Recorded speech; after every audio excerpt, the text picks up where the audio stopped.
a story came out, Chicago Bears quarterback Mitch Trubisky, and I'm not calling him Mitchell, I'm calling him Mitch intentionally, came out and said that the number one Bears quarterback job is his to lose. That's what Mitchell Trubisky said. He said, it's my job to lose against Nick Foles, the new quarterback who was brought in from Jacksonville. Remember, Nick Foles, the former Super Bowl winning quarterback, whereas Mitchell Trubisky hasn't. What has he done? I don't know. And Trubisky's talking about in some interview where he says that he's tweaking his mechanics, and he's tweaked his mechanics, and he said it's the first time he's tweaked his mechanics. And, congratulations, Mitchell Trubisky. He says he's throwing the ball better. And look, I don't want to be just a mean hater. It's not my spirit. That's not my heart here. And I'm glad that Mitch Trubisky's working hard and trying to get better. That's awesome.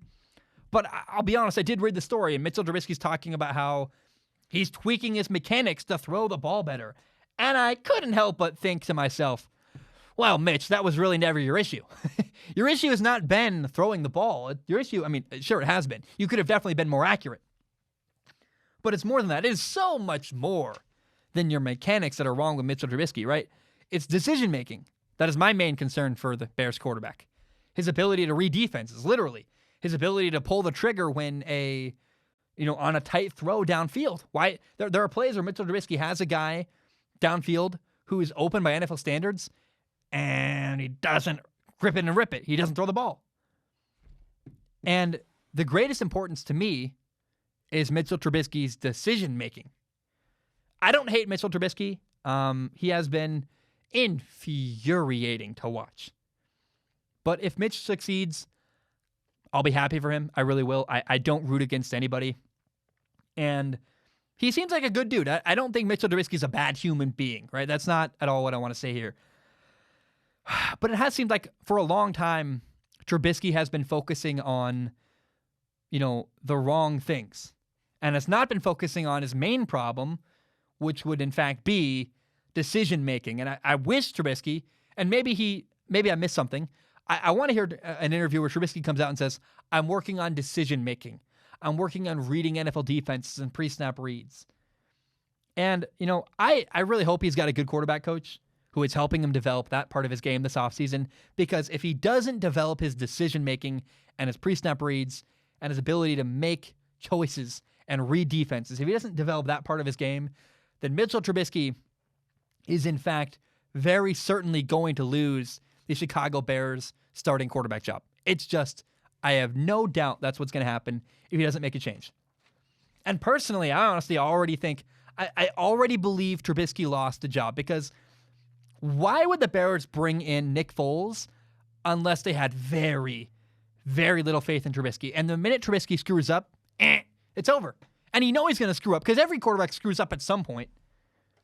And I will never, ever forget when Week 2, Seattle Seahawks, Monday Night Football, Trubisky had a guy wide open in the end zone against the Seahawks and just didn't see him. He literally did not see a guy wide open in the end zone. And I'm sitting there going, bro, you're an NFL quarterback. You can't miss that read. You can't miss that. That can't happen to you. You missed out on an easy touchdown because you didn't see a guy standing wide open in the end zone?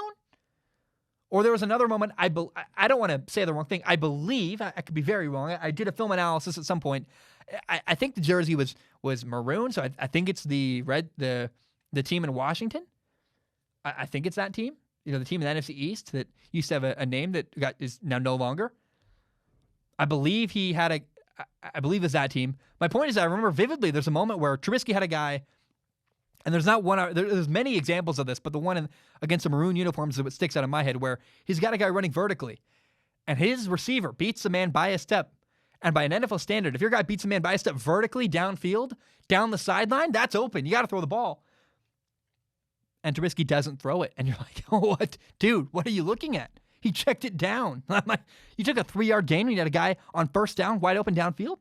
Not wide open, but open by NFL standards for sure. You got to throw the ball. And so I want to be very clear about something, just to set the tone for Trubisky's season and where I stand, because I saw this story and I went, oh, I don't feel good about this at all. And so, to be very, very clear, I don't hate Trubisky. I wish him nothing but the best. But I have next to no faith in Mitchell Trubisky as an NFL quarterback. I do not think he's going to succeed. I don't believe in him. But man, if Trubisky proves me wrong, I'll be very, very happy. I'd love to see Trubisky succeed.